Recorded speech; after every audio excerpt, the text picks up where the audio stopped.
Before I introduce our next speaker, ladies and gentlemen, here's something I want you to take a look at.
That, ladies and gentlemen, is the bespoke experience by Airbus Corporate Helicopters. And to talk to us more about that, I'd like to invite on stage a gentleman who was driving the Make in India initiatives by Airbus and is currently head of Airbus Helicopters in India. Please help me welcome Mr. Ashish Saraf.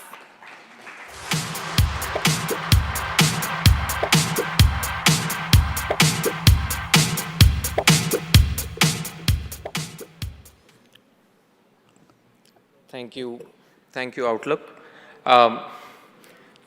Some of these birds already flying in India and some of those about to be launched. So a lot of reasons to get excited. So let me start by congratulating Outlook for another year of hosting this prestigious event. The event has certainly gained eminence and altitude over the years. And we wish that you fly Outlook Business flies higher and higher in the years to come.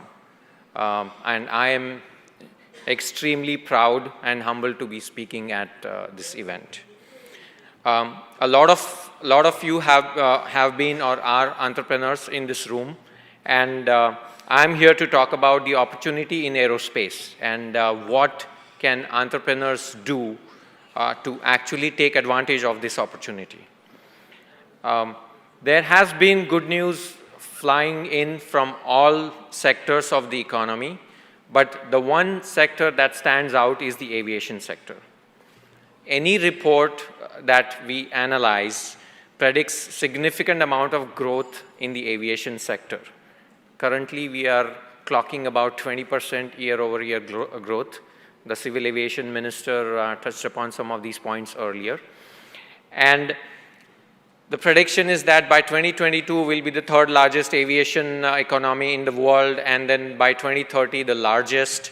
And also, the next 20 years, we will be clocking aviation growth year over year double than the world's average. So, and this is quite made possible thanks to increased competition, low-cost carriers, a relentless focus by our government on policy favorability, infrastructure push to provide us modern airports, open skies policy, as well as focus on regional connectivity. Airbus's own global market forecast, GMF, predicts that the country will need about over 1,600 aircrafts in the next 15 to 20 years. And currently, Airbus itself is delivering about 1 aircraft a week to the country. And this is going to continue for the next 10 years. And that's the amount of backlog we have. And that clearly talks about the kind of growth we are going to experience in the aerospace sector. Airbus Helicopters is the world's largest helicopter maker in the civil and parapublic segment with a market leadership percentage of about over 50%. In India, we just surpassed our closest competitor to be the largest market shareholder and market leader, specifically in the civil and parapublic segment. And there is no stopping. We are just getting started. Look at it this way. We have a middle class of about 350 million, and 1% of it is flying currently. So that talks about the size of the opportunity that we have in front of us. Now, what does this translate into? It translates into more jobs, more opportunities, clearly more connectivity opportunities in the aviation sector, opportunities in the services sector like tailored service packages, including for cargo, logistics, ground handling, and support. So, on the supply chain side, I would like to start by referring to 2 pieces of news that were published recently. One is Airbus decided to award a contract of about 100,000 titanium parts, these are super specialty machine parts, to a supplier in India called Airbus. And another one is Airbus decided to award the flap track beams of our Airbus A330 airplanes to a company called Dynamatics. The reason I quote examples of these, and these are not very large houses. Yes, there are large houses like the Tatas and Mahindras who obviously work with us at a large scale as well. But I take these examples because these are companies that are driven by entrepreneurs. These are companies that were started very small. They are entrepreneur-driven companies, and still they manage to succeed in not only working with us, getting into a tiered supply chain, and rose to a level where now they are inseparable part of our supply chain, and they are actually tier 1 to Airbus, which is quite significant. So they managed to crack the code of not only entering the Airbus ecosystem or aerospace ecosystem, be a supplier to Airbus, and then obviously have expanded beyond Airbus into other programs with other OEMs as well. Make in India is central to our strategy. Just about yesterday, our group president reiterated that India is just not just a market for us, it's a base. It's become a base. This means not only collaborating with large houses, the big companies, but also typically developing an end-to-end ecosystem of parts, metal parts, machining, electronics, aviation, integration, testing equipment, and so on, to make a completely integrated airplane. And that means working with small, medium, and large-scale enterprises, which typically are entrepreneur-driven. For India, we source over $550 million worth of hardware and services. We are committed to sustaining and growing this in the foreseeable future. And we also have a startup incubator called Airbus Biz Labs, where every year we take select number of startups, and we provide them with a platform to conceptualize their ideas, prototype them, and then help them deploy them globally across our business, including in Airbus commercial airplanes, helicopters, as well as defense and space. So that's a significant opportunity for startups, and there have been startups from India who have actually tremendously benefited from a program like this.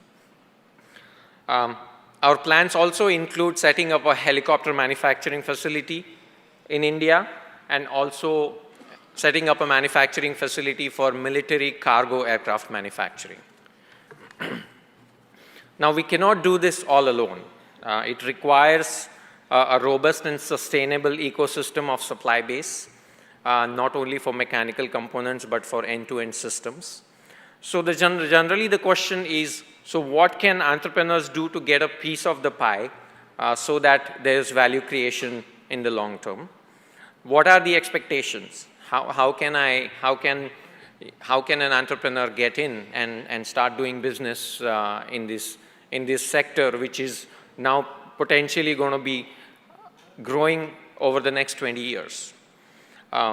So for entrepreneurs and innovators, it's kind of a paradigm shift from a traditional business into doing business in the aerospace domain.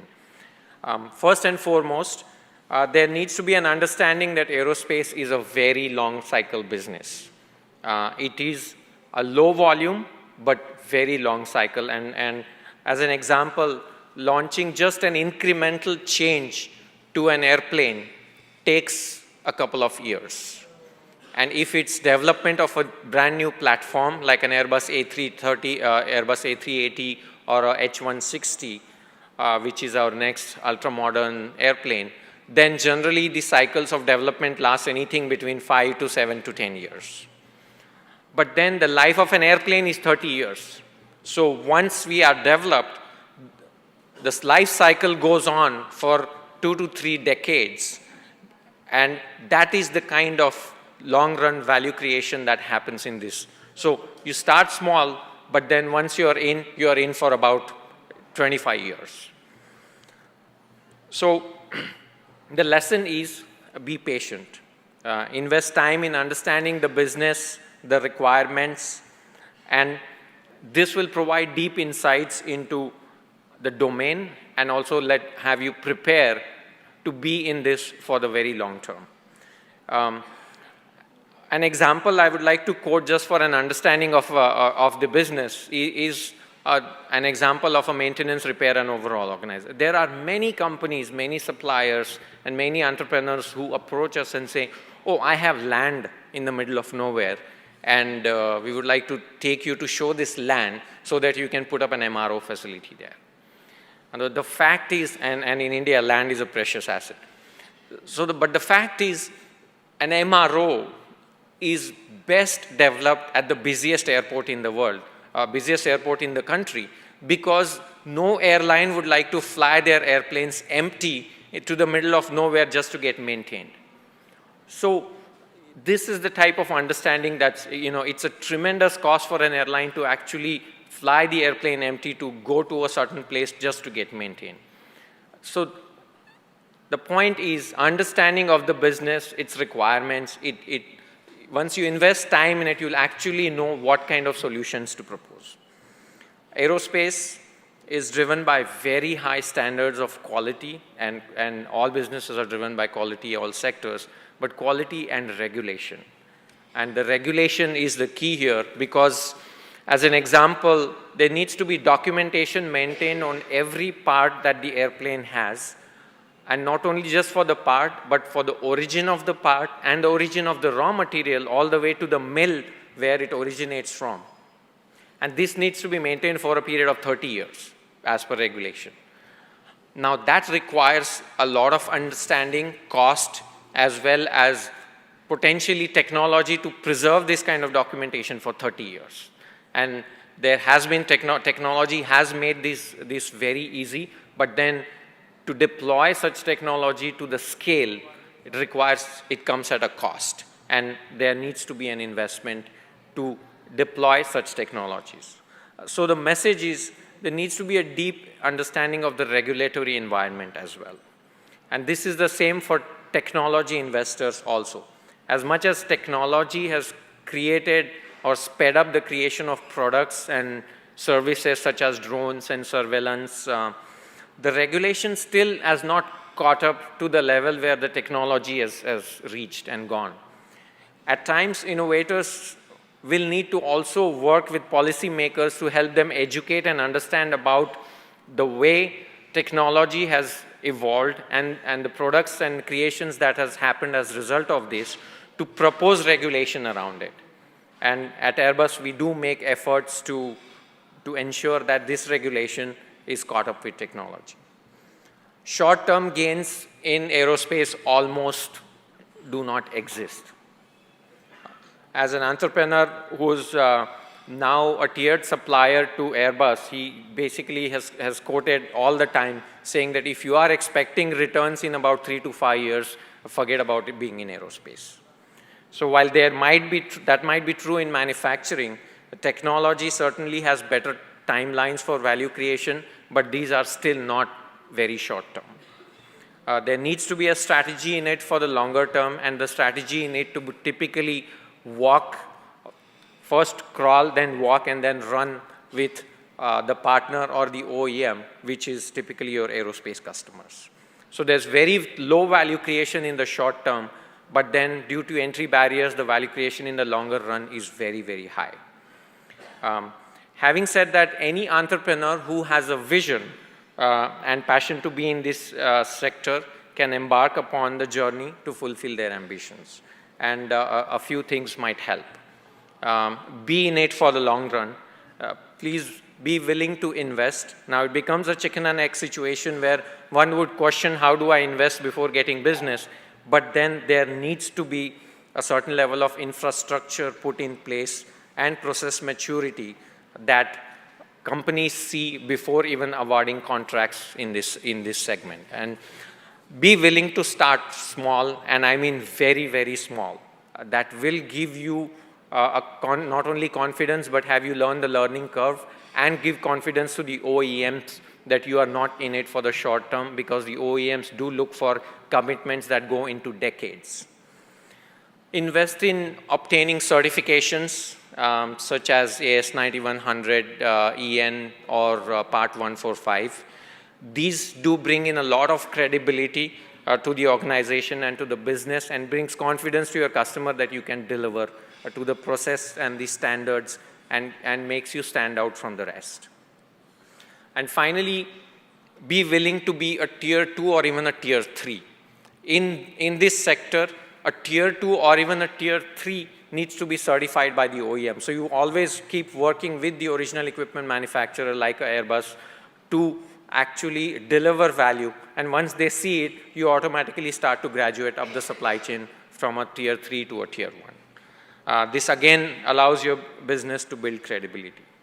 So in conclusion, what I say is that the opportunity for entrepreneurs and innovators to enter in this business is now. The time cannot be right. A right amount of preparation and mindset alignment will go a long way for your business to be greatly successful in the aerospace and defense sector. Thank you so much.